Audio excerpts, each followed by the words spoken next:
Olá a todos.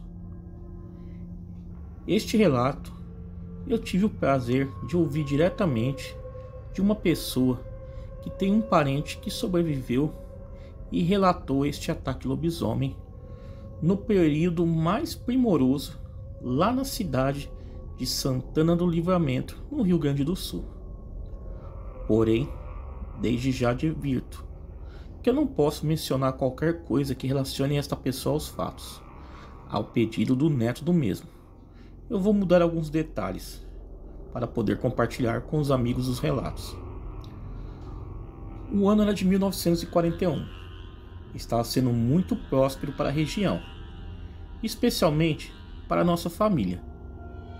Meus avós, pais, tios estavam todos trabalhando na maior empresa de que Livramento já vira, a Companhia Armor, inaugurada anos antes no lugar da Charqueada de Santana, que mudou os rumos da nossa região.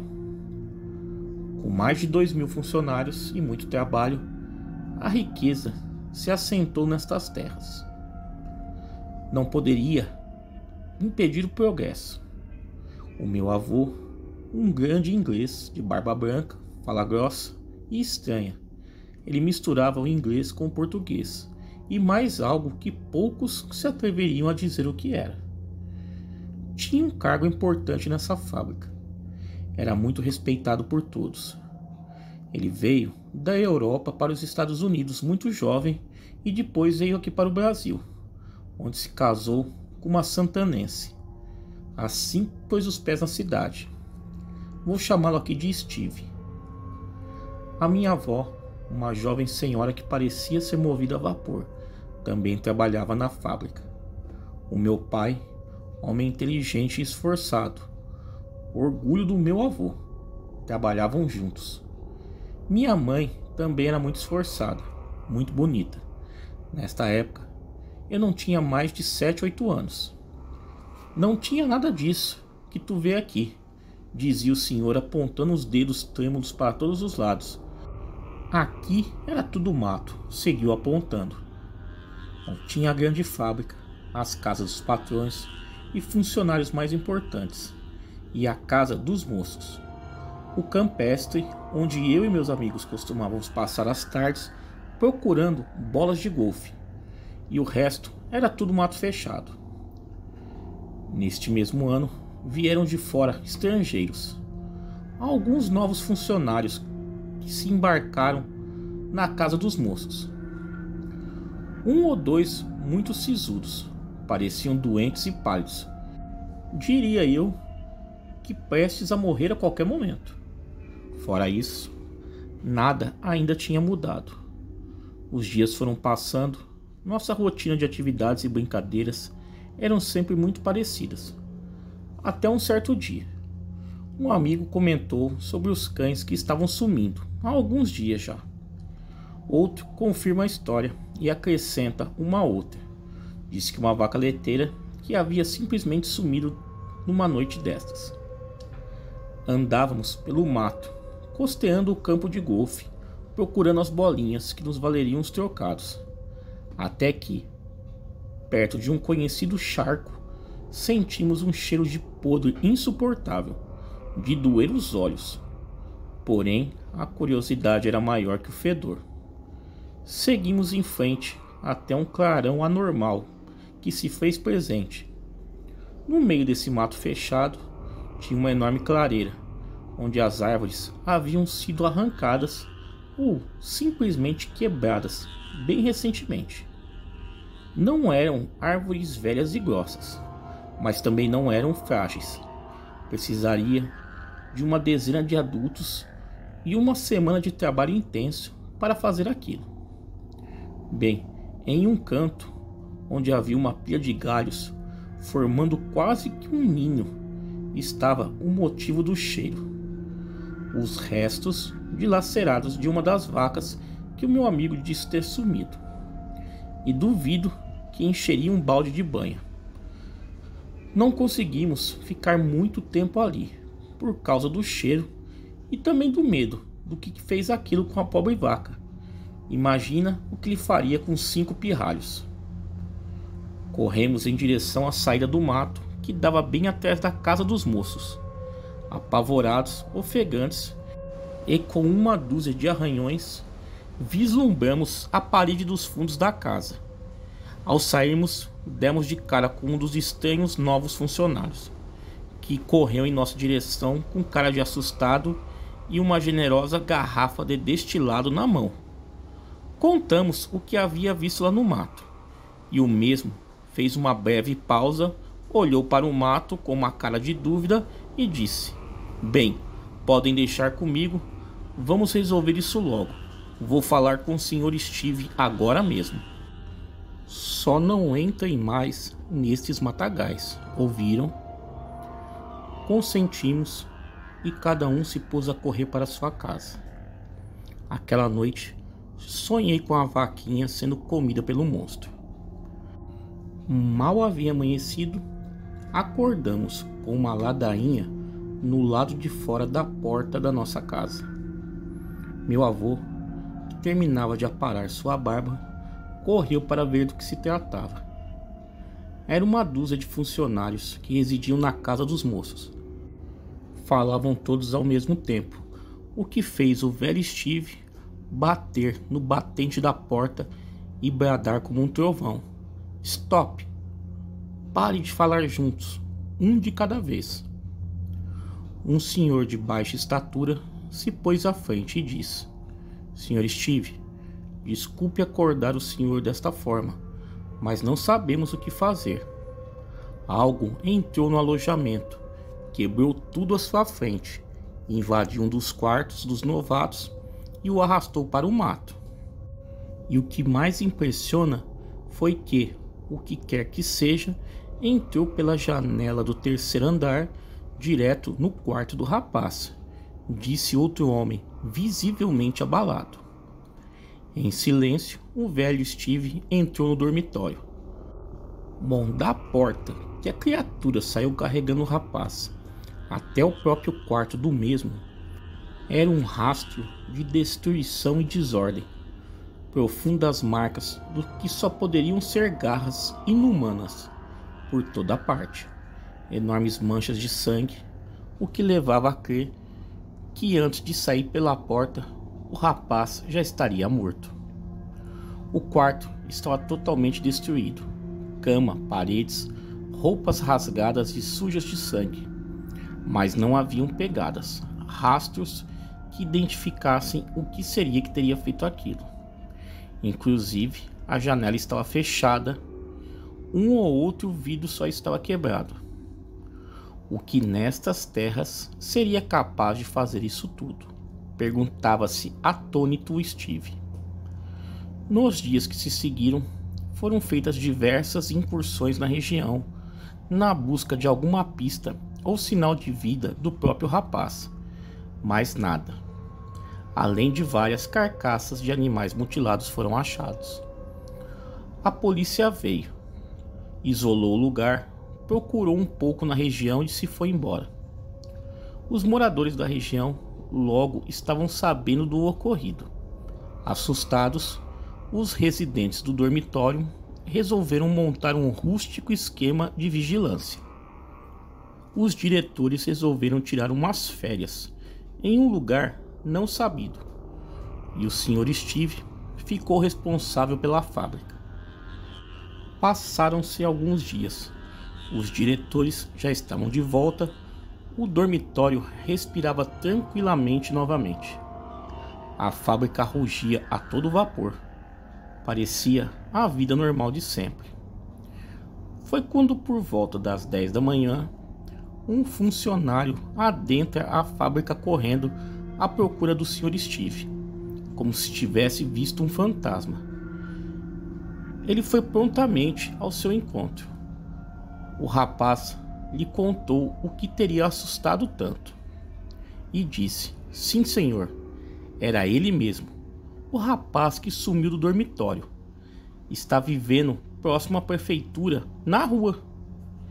De imediato, levaram a informação ao diretor, que mandou buscar sem perda de tempo.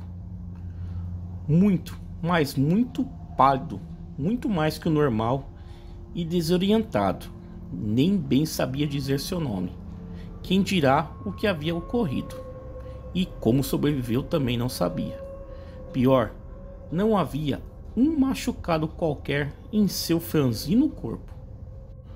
Passou os dias que seguiram na enfermaria em observação e se adaptando à rotina de trabalho. Seguiram-se dias normais. Aparentemente, nada mais ocorreu no dormitório e arredores. Mesmo assim, o velho Steve estava desconfortável com aquele rapaz. Não era concebível ele estar vivo depois do que ocorreu. Bom, sob sua orientação, outros rapazes passaram a cuidar dos passos do rapaz, mas não tiveram muito o que falar, a não ser que o rapaz se tornou ainda mais reservado do que era antes. Seguiram-se meses. O velho Steve se tornou obcecado pelaquele caso. Ele e mais alguns outros funcionários tinham certeza que o rapaz era um amaldiçoado. O velho passou a coletar o que podia de informação. Contava que já havia ouvido relatos anteriores sobre casos parecidos, que muitos se refugiavam no interior para controlar a maldição. Porém, isso era uma lenda do velho continente. Em terras brasileiras e uruguaias, apenas boatos sem fundamentos ou desencontrados. Mas Steve estava convencido de que o rapaz era um lobisomem. Tudo apontava para isso. Inclusive, em suas investigações, descobriu que, primeiro, não houve invasão alguma aquela noite. A coisa saiu do quarto para o mato. Segundo, por medo dos gritos, rugidos e batidas, nenhum outro rapaz se aventurou a socorrer, ou mesmo olhar o que havia acontecido. Terceiro, ele havia bebido além da conta na mesma tarde, o que o fez perder o controle. Sim, o jovem era a besta encarnada, afirmava ele com convicção extrema, e iria provar isso. Passou ele mesmo a vigiar o dormitório. Revezava as noites com outros entusiastas do caso, ou mesmo incrédulos que lhe queriam provar ao contrário. Mais de uma vez neste período, o rapaz saía tarde da noite, com muita descrição. O seguiram à distância, para logo o perder de vista na escuridão da região.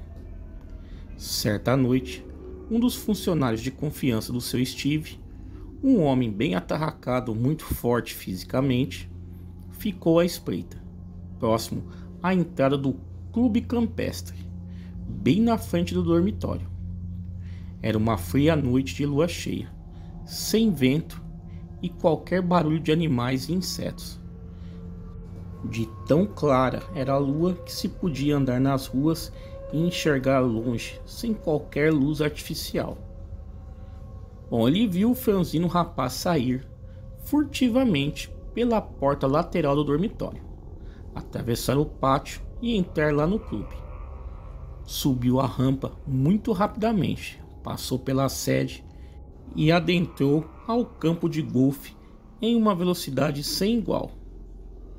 Do nada, surgiram alguns cachorros acuando atrás do rapaz, que se embanhou no mato ao fundo do campo. Mais uma vez, o perderam de vista. Ao voltar, o funcionário viu uma luz descendo do campo. Era o caseiro do clube, segurando em uma mão uma espingarda e na outra uma lamparina. Assustado, quase disparou e foi colocado a par do ocorrido. E disse que já sabia, pois convive com isso ao longo do período. Sentaram-se então no salão principal do clube, que dava vista para a parte do campo de golfe, onde o caseiro se pôs a falar do que vinha testemunhando. Um frágil rapaz aparece nas noites de lua e logo a algazarra toma conta. primeiro com gritos de dor, seguido por urros e uivos aterrorizantes. Vez ou outra, se vislumbra algo muito grande cruzando o campo, ora sozinho e ora carregando algo.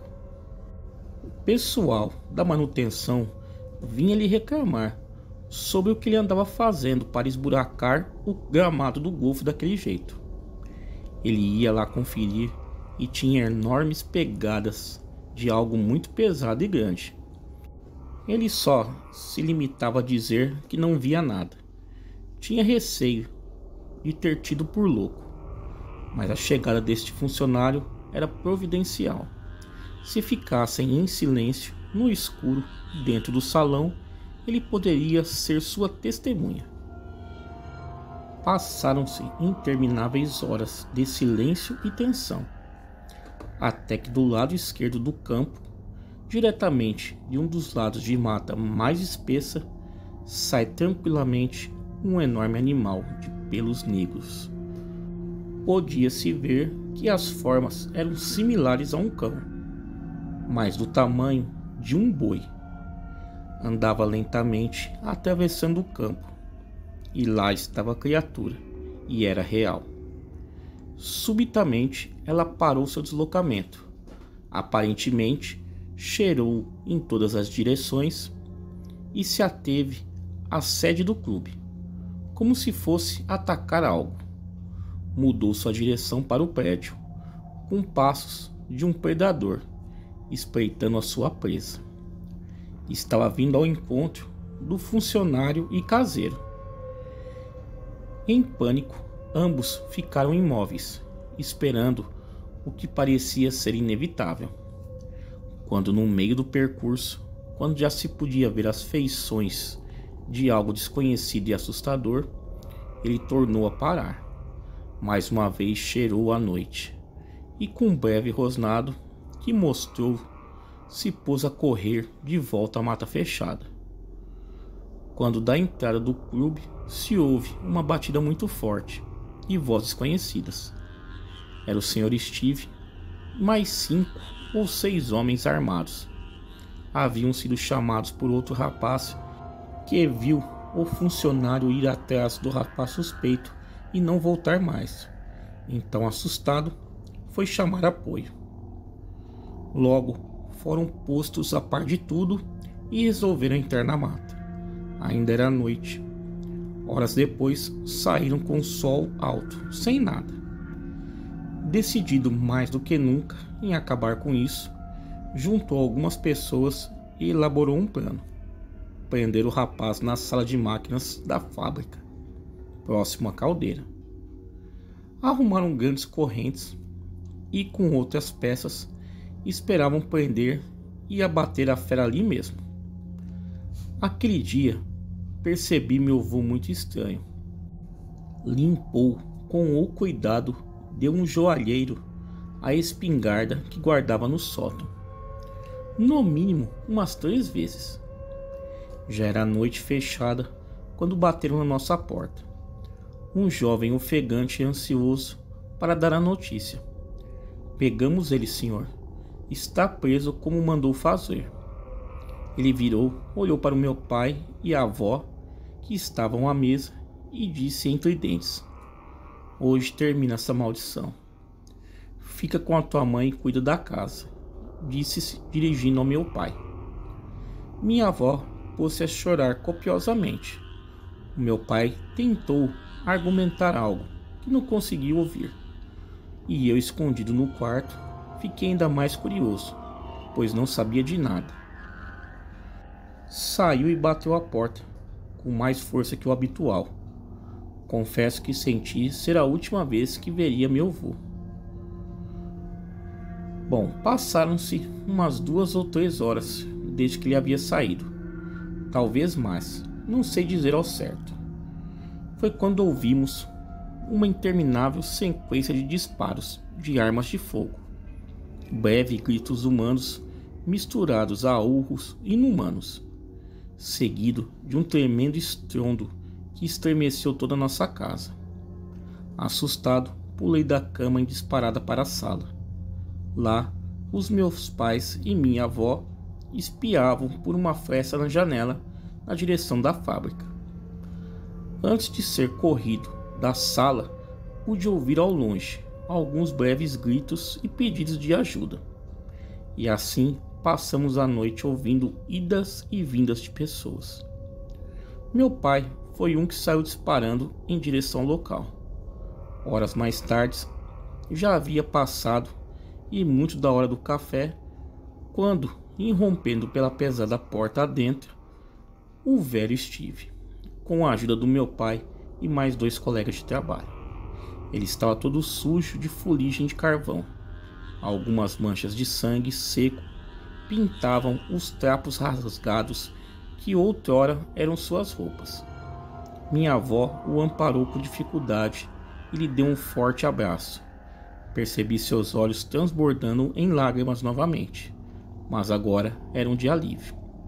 Se trancaram no banheiro sem dizer uma palavra, e quando saíram de lá, notava-se que o velho Steve tinha mais ataduras no braço do que o normal, inclusive o esquerdo, que estava numa tipóia, mas ele negava estar quebrado ou doendo. No largo rosto, várias marcas roxas, pequenos e médios cortes. Parecia ter ido à guerra de que ele tanto contava ter participado. Minha avó lhe preparou um café bem reforçado e um pão com salame e morcilha, que prontamente afastou com cara de nojo. Caiu como um saco de batatas na sua cadeira preferida, fechou os olhos e deu um profundo suspiro. E ao reabrir, estávamos todos lá, praticamente agorando a carcaça do velho Steve. Encarou um a um e com aquela voz característica sentenciou: "Não vou ter paz até contar tudo, não é mesmo?" Minha avó balançou a cabeça afirmativamente.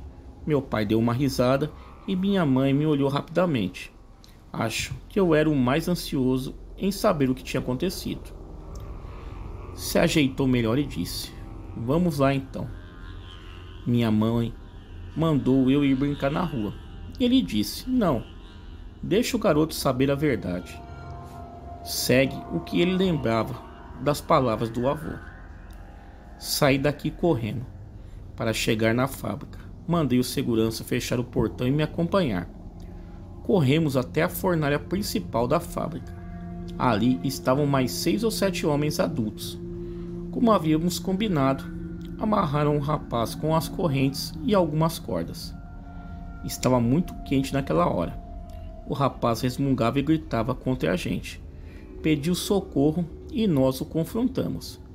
Negava ser um amaldiçoado que aterrorizava a localidade. Implorou para que o soltasse. Alguns mais exaltados bateram nele com um pasto de carvão, o que eu repreendi na hora. Eu não queria linchar um ser humano. Bom, talvez pelo esforço para soltar mais o intenso calor, o rapaz apagou, e assim permaneceu por quase 1 hora.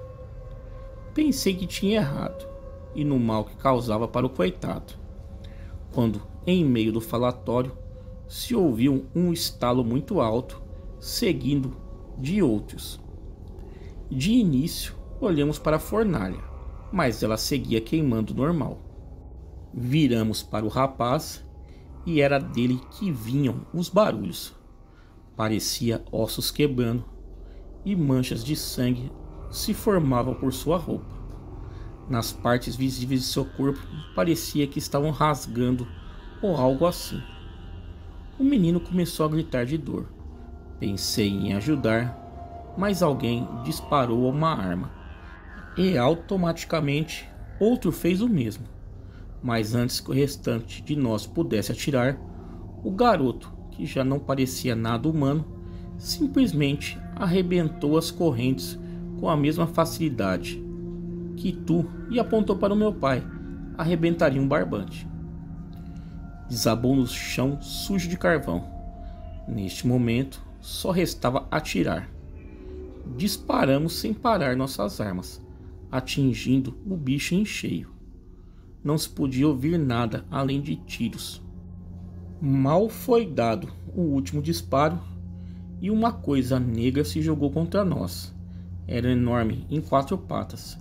Não tive a chance de ver as feições ou detalhes, e para minha sorte, fui atingido pelo corpo, ou o resto que sobrou dele, e me jogou para trás da bancada de ferramentas. Fiquei tonto e muito machucado.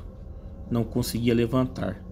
Ouvi os gritos e urros da criatura, e de repente algo explodiu. Não sei se foi por causa dos disparos ou alguma ação da criatura, ou vai saber, algo do tipo. Eu acho que me salvei por estar caído no chão. O fogo começou a se espalhar e os gritos acabaram. Eu apaguei completamente. Fui acordar bem depois. Um segurança me arrastou pelo braço e eu perguntei do bicho. Disse que queimou vivo quando algum algo fez a fornalha romper e espalhar o fogo. Acho que só os dois saímos inteiros dali. Em seguida, já tinha um monte de gente apagando o fogo e acudindo a gente. Depois ele contou o que tinha ocorrido antes, nos dias que antecederam. Isso já contado, e as coisas começaram a fazer sentido. Fiquei muito assustado na época.